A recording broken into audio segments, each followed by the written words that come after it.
Controversial radio and TV host Glenn Beck spends most of his time on air talking about ways to change the country. Well, now he is opening up about the darkest moments in his life and how he finally found a path to success.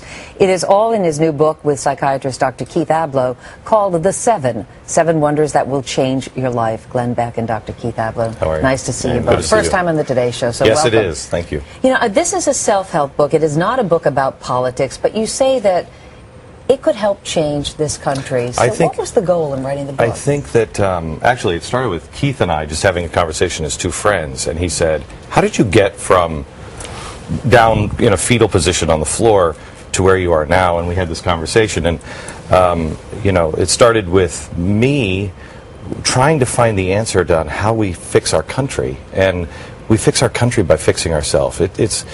It's not going to be fixed in Washington. It starts with the individual. It has to. It has to. Unless we fix ourselves, we go the way of the French, not the Americans. And even Thomas Jefferson and Thomas Paine missed that in the revolutions. We had successful, they ended in horrible bloodshed. And it's because the people were different. And what the people were here in America were decent, and they were connected to themselves and the things that were real. If we don't have that connection, we're going to spiral out of control. Speaking about individuals, let's talk about this individual. This is a controversial guy. He's got a lot of buddies, got a lot of enemies out there. Did you have any second thoughts Who are my buddies? About collaborating? Yeah, well, yeah, you got one here. I got one. That's all it takes. I had no second thoughts. Yeah. I had no second thoughts, and I'm pleased that my instincts were as good in this case. Why didn't you? Because he's a lightning rod. Because when I was on his show back at CNN when we first met, I was amazed by how willing he was to come forward with his pain and what he had been through. And that's what began our discussion. That's where this book really started, where I thought to myself, how did you get to be so self-revealing? And why does it match what I know about the way that people get well? You have to surrender. You know, I don't even know what his political views are, and we're friends. I don't really care. He's a decent guy. He conducts himself with honor and integrity. And that's good enough for you. Yeah. You know, I mean, I got the same kind of heat when I was over at CNN, and I was taking on the Bush administration. You know, in this book, you talk about being in the depths of despair, depression. Your mom committed suicide when you were a teenager. Yeah. You dealt with those issues yourself as an adult, suicidal thoughts, drug and alcohol abuse, trouble holding down a job. You sounded like kind of a nasty guy for a long time. Oh, I was. Yeah. Oh, I was a guy that I would have hated.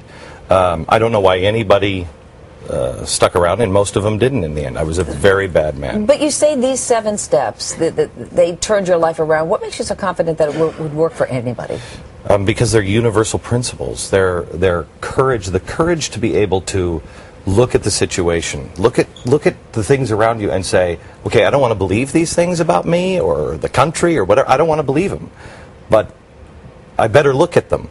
Courage, faith, friendship, family. They're Truth, compassion, and how to use them. Because one of the things that we arrived at together is don't wait for a clean runway, a clear runway for courage. Courage doesn't, it's not pure. It keeps company with fear and with doubt. If you can focus on that and say, of course I'm afraid. Yeah, I have doubts, but I'm going to take one step. When Glenn stood up off of a shag carpet, not his choice, it was in the apartment when he rented Olive green. It was a nice apartment. Green. Back in 1996, right. And decided he wasn't going to die. One of the key things he told me is, you know what, when I stood up, I didn't feel any better. And it's very important. I even use that with my patients. Don't expect you're going to feel better right away. Right, it's a journey. I want to talk about one of the chapters in your book. It's titled, Isn't There Anyone to Hate? And you write, quote, defeat anger, stop using it as a shield against truth, and you will find the compassion you need to forgive the people you love. There's been a lot of discussion recently about anger in our political discourse. Do you believe the same compassion could apply there? Absolutely. I tell you, it is the hardest. That is the hardest one. For me, that was the hardest one. In my own personal life, especially people who were injuring you and continually injuring you, it takes a lot to let go. But you'll find a time where all of a sudden you start to feel sorrow for them. I mean, somebody who I was really angry with for a long period of life, actually started to feel sorry for them. I remember it was a point where I drove away with my wife, and I wept because I'm like, what happened to them? And that was a shock to me. But, you know, you talk about spewing anger in your personal life, but also in your professional life, Glenn. I mean, there are people who've criticized you and said that you're part of the problem. Oh, I know. In terms of anger. Well, you know let me just I finish have the thought. people in my office who tell me that too, by the way, Meredith. I think that there's a corollary, parallel here. If you're the therapist for a country, you have to tell the truth. And it can but there's a difference kind of set people truth. back on their heels. Yeah, you're an alcoholic, right. I say to someone. He says to the country, you're drunk.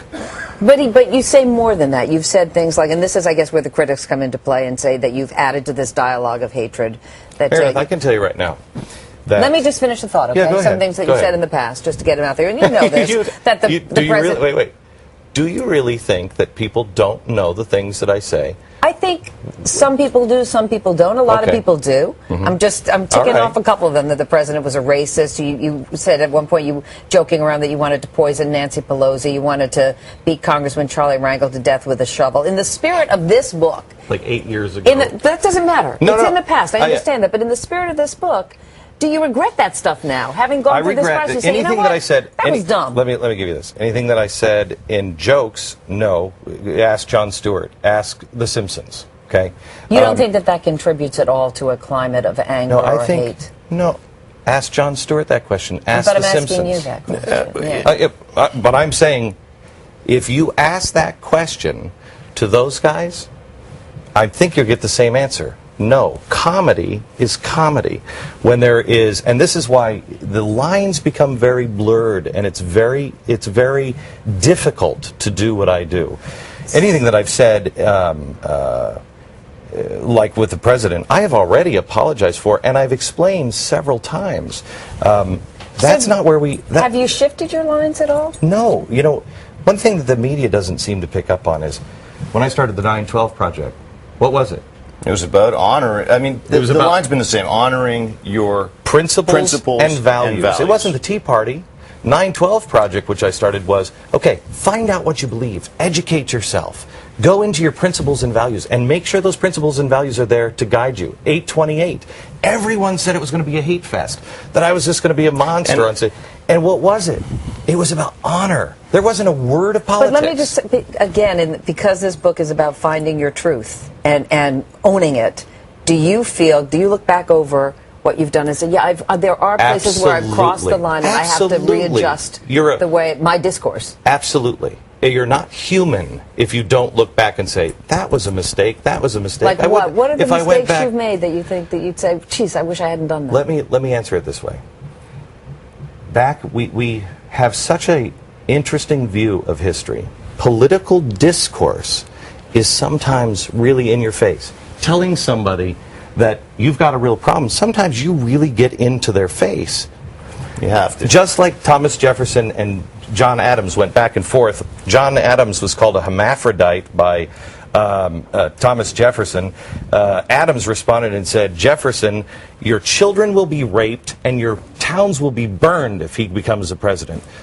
Let's keep political discourse in context of history. Children weren't raped, nobody killed each other. We have to fix the individual. The problem in Tucson was the individual. Let's look at the individual and be responsible for ourselves. So the controversy around Sarah Palin and when she used that term blood libel, what are your feelings about that? I think again, political discourse is dicey sometimes. People don't like it. When the president said, what was it? He said, if the Republicans bring a knife, I'm going to bring a gun. Did he mean that? Or was that political discourse? He didn't mean that. Let's put things in perspective. Let's stop dancing around the corners and looking at Republicans and Democrats, and let's start to find real answers. And the real answers are the principles that you'll find in this book that will change you. Just change yourself. Don't worry about anybody else. We want to talk to you guys about. I know you're going to be coming back to talk a little bit more. Thank you so much for joining us this morning. Thanks, Meredith. Thank you as well.